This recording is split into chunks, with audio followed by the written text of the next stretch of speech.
stand with us at aclj.org, where you can learn more about our life-changing work. Become a member today. aclj.org. Tune in for New Life Live, America's #1 Christian counseling call-in radio program at 1 p.m. Eastern. But first, hear more from the American Center of Law and Justice on J Seculo Live. You're listening to Family Talk on Sirius XM 131. The world changes, but God's Word doesn't. Turning Point with Dr. David Jeremiah is coming up at 2 p.m. Eastern Time, here on Family Talk. Keeping you informed and engaged, now more than ever. This is Seculo.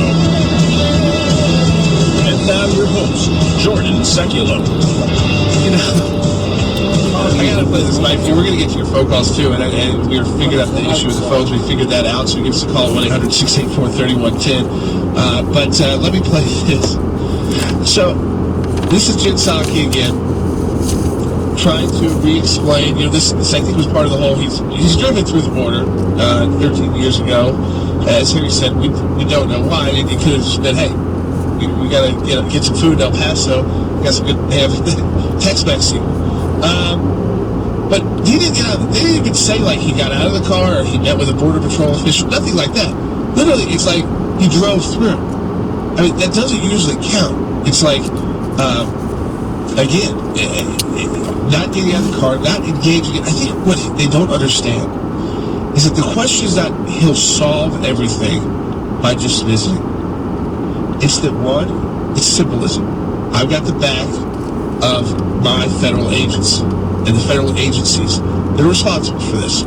I see the massive problem they're having to deal with and how tough that is. I know things won't be perfect. Sometimes they have to make tough decisions. They're dealing with kids. They're dealing with minors. They're dealing with people who are near death.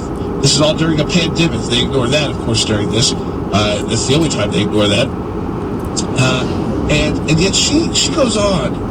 It's pretty long, but I want to play it for you because I'm looking through this about his work on the border. Because we said he's been a senator and vice president. The name she references, it's like, when was this, in 1981? I mean, literally, I say that again, was I even alive yet? Take a listen. The most important thing everyone should know and understand is that the president has worked on these issues throughout his entire career and is well-versed in every aspect of our immigration system, including the border. That includes when he was vice president, and he went to Mexico and Central America 10 times to address border issues and talk about what we can do to reduce the number of migrants who are coming to the border. He worked in a bipartisan manner with senators like Ted Kennedy, Harry Reid, John McCain, and others to push for comprehensive immigration reform. I mean, two of those are pretty hard left. One is passed away, Ted Kennedy. Senator McCain passed away, the one Republican he talks about. If that's as bipartisan it gets, I mean, I'm guessing what year that was is maybe the 90s. That's the best she could do, though. This is his press secretary. I think, she's got a lot. It's not an easy job on either side.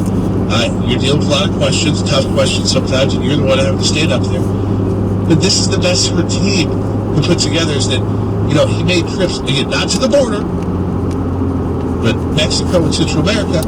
And then on top of that, hey, he worked on bipartisan work with 2 out of 3 of the senators we're mentioning are no longer with us. That passed away. The other longtime retired, Harry Reid. I mean, it's like, really, that's how Joe Biden sees like modern Washington. He's been there so long, and a lot of his team, when they look through his history, his work with like Harry Reid, Ted Kennedy,